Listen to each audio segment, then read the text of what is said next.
Assalomualaikum do'stlar. Bugun biz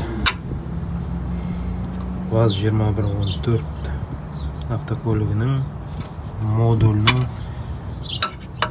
qo'ldan kreplение жасап, осы жерге бекітеміз.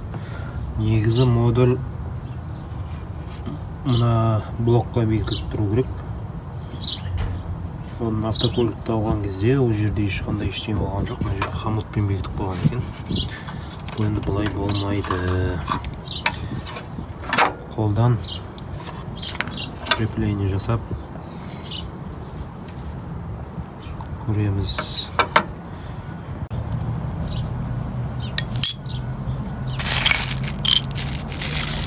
Так, хомуттар подходящий. Қараймыз. Хомуттан қиып алдық.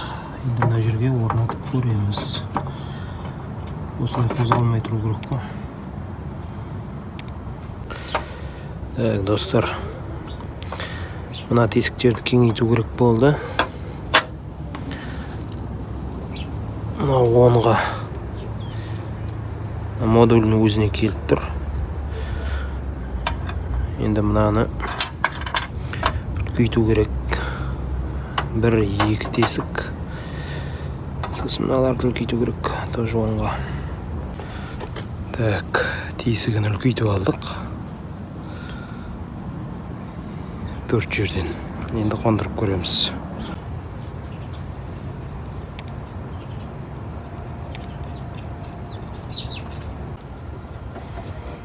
Так, бекітіп жатырық. Қолдан жасалған кронштейнге.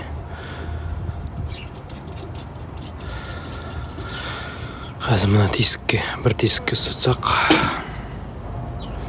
болып қалатын шығар. Так,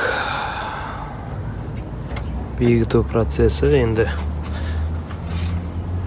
осылай осы жерге ұстатып тастасақ хомуттан жақсы. Алдағы уақытта кронштейн тауып алып негізі орнына орнатқанымыз жақсы. Алдағы уақытша хомуттың орнына осылай ұстап тастағанымыз дұрыс деп ойлаймын.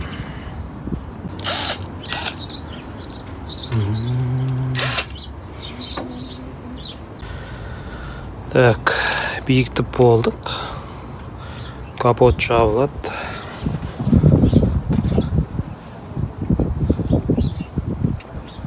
Мына жерден бір саморез бұрап жүру болады.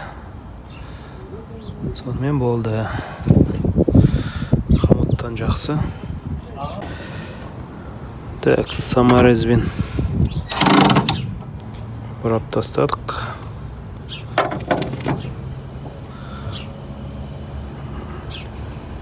Болды. Бұрынғысынан